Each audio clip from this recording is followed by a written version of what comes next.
So just because this week has sucked and I have to keep the reviews simple for a while does not mean that I can't spend some time showing off some particularly rare Japanese figure of some sort. In this case, we are looking at Galaxy Force Ramble, or Rumble, depending on how you pronounce it, but hey, that's how they spelled it out on the box, so that's the way I'm going to say it. Yeah, this is Cybertron Scrapmetal in the blue deco that was exclusive to Japan. You didn't see that one on the store shelves here, only the yellow and the red. The blue gets left out even though it was in the show, and that made this guy particularly hard to come by during Cybertron and Galaxy Force's run. So it's something, it was one of the early treasures that you got, one of the early bragging rights you had as far as import collecting goes. As you can see, the vehicle mode is, unique. This is the kind of thing we always call a spider tank, even though it only has 4 legs. It doesn't seem to matter how many legs. It could have like 20 legs, and you'd call it a spider tank, just because that's about as close to a description as we can get. So yeah, it is a 4-leg walker of strange design. It does have a cockpit section that looks like it came off of a helicopter. You see translucent paint, or translucent windows completely painted over to get the cockpit look. And that's about it. Like, in the show, these things were completely alien, so why this thing has a cockpit of any kind, I don't know. You can see it's cast in a lot of gunmetal gray with many blue paint apps going all around. It's actually multiple shades of blue, with this darker kind of sapphire blue and something a bit paler shade along the sides of all these little legs. You can see right there the big difference between the two paints, which is kind of neat. And then, of course, there's plenty of blue plastic as well. And, of course, the translucence is blue. It's all blue. It's blue, blue, blue. Abadia, I used that reference already. So what else do we have? Well, a little bit of gray going across the cannon. This is about the only thing that really makes it a tank of any kind. A little bit of extra paint there, just to give it a little bit of color upstairs. And a Decepticon emblem right there on the back. Even though in the show, I'm pretty sure these things were like completely autonomous. I can't remember if they were actually Decepticon United or not. But yeah, there's not a whole lot to speak of here, because it's pretty simple in design. I mean, you can pretty much tell, yeah, the legs are going to become the arms and legs of the robot mode, and it's not a whole lot of shock or surprise, nothing really hidden.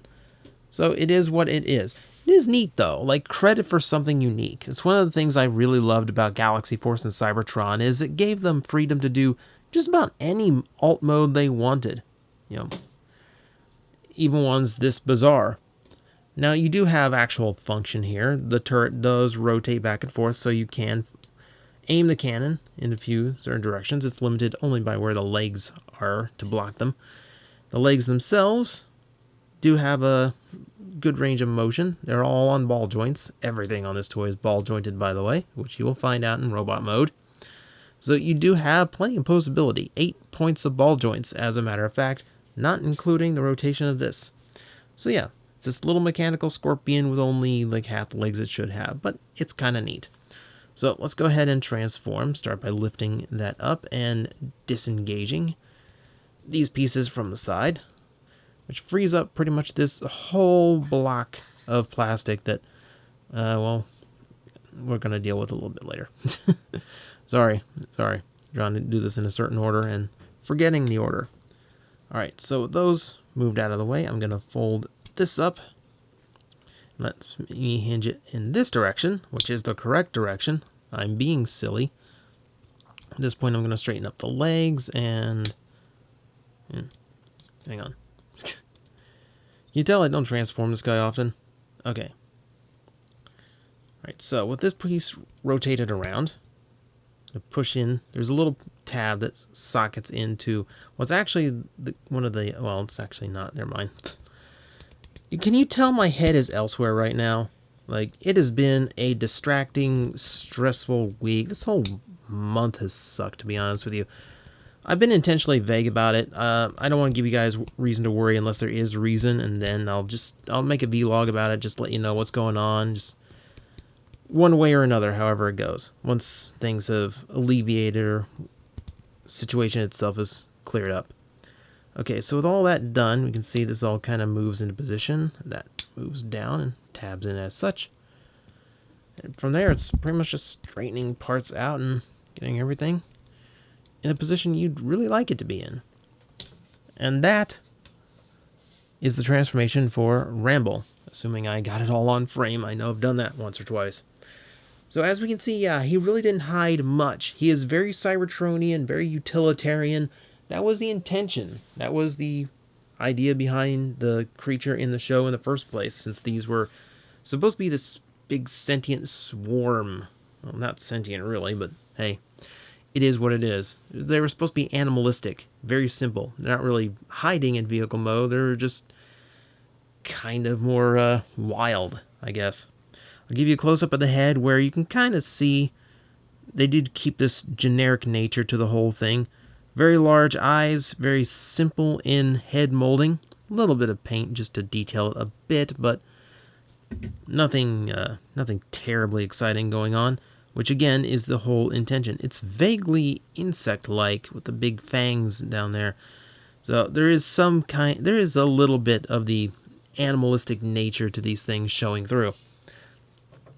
Now, of course, it's a little bit of an homage to Rumble, as it is something of a generic minion that comes in mass numbers.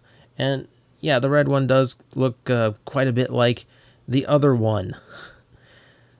Hey, yeah, yes, I know. We're not going to start the Rumble Frenzy debate now. All of these guys are named Rumble/Ramble/Scrapmetal, so let's not get into it now. But it is supposed to homage those two. And it does do that fairly well. The colors are kind of there for Rumble and or Frenzy. I kind of wish I got the United version one now just so I could give you a comparison. Like I said, there's really nothing new to show, but I can show you a little feature they worked in because this is something of an homage. These pieces do flip out into leg mode, and then the leg tips can fold up to give you some pile drivers, which is a neat little thing, because, yeah, that's a thing.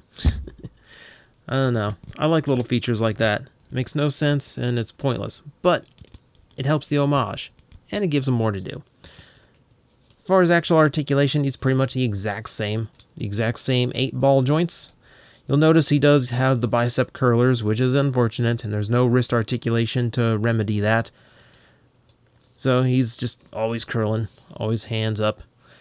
But everything else has a good range of motion. Nothing is too restricted. You got some good bend all over, and he works fairly well as far as posability goes. And of course, you do have the neck rotation, and this can still swivel, though the head does get in the way. You can lower it and raise it, by the way, just in case I forgot to point that one out. So we can aim it forward as a proper cannon in this mode, which I do like over-the-shoulder cannons. They always tend to look cool and kind of beefy and badass. So, with that, I think we're ready for a cyber key now. Or this is Galaxy Force, so a Force chip.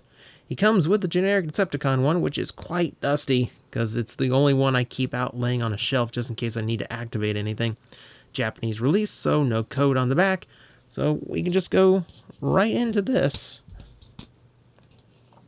And like most of these Scout class figures, very simple gimmick. But hey, it is what it is. So with that done, he now has this big toothy saw blade sticking out the front, which I don't think is such a good change up. I mean, you change a long range weapon for a short range one, and it's a serrated one, so your opponent's gonna have to wait for quite a while for you to really get a carve in there, which I don't think is really the best battle tactic now that I think of it. But it is what it is. Now, in some of these, I know on some of the American releases, this peg is actually loose enough to actually remove this and give him a hand weapon, which I think is a far more effective thing. And if that was intentional, that would be cool. But if it was intentionally that loose, this thing would probably fly out every time you activated the gimmick. So, maybe not the best. Still, it is what it is. It's a simple gimmick. It doesn't really hurt anything. And hey, it's out of the way and kind of helps the vehicle mode actually look like it's meant to do something. So with that, that's basically my look at all three of the Cybertron scrap metals and or Galaxy Force Rambles, because they're all the same toy. It's just a matter of what color scheme you really wanted to see them in.